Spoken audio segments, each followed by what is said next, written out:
des Toudi, Biya décore un de ses hommes fidèles avant le grand remaniement ministériel. Paul Biya a reçu de la visite au palais des Toudi. Il s'agit d'un représentant de l'ONU. Celui-ci a été honoré pour ses états de service. Seul président de la République camerounaise, Paul Biya, du haut de ses 89 ans, tient toujours sa place.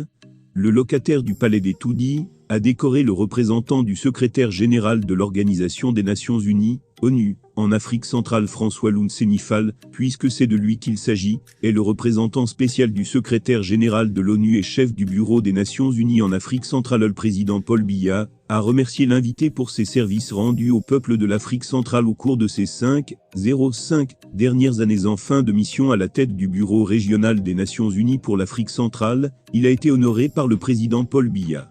Le diplomate guinéen a été reçu par le président Paul Biya en audience au cours de laquelle les deux personnalités ont passé en revue les liens de coopération entre les Nations Unies et les pays membres de la sous-région. Depuis 32 ans après la mort d'Amadou Ahidjo, Paul Biya lui refuse toujours un dernier service. La Camerounaise Alice Nkom, avocate au barreau du Cameroun, a accordé une interview à la chaîne française TV5 Monde au lendemain de la fête de l'unité nationale célébrée le 20 mai 2022. Elle a évoqué les relations entre la France et le Cameroun, ainsi que la dépouille de l'ancien président camerounais Amadou Ahidjo, qui doit être rapatrié par Paul Biya, leader du Rassemblement démocratique du peuple camerounais, RDPC, et chef d'État depuis 1982. L'émission a duré 52 minutes.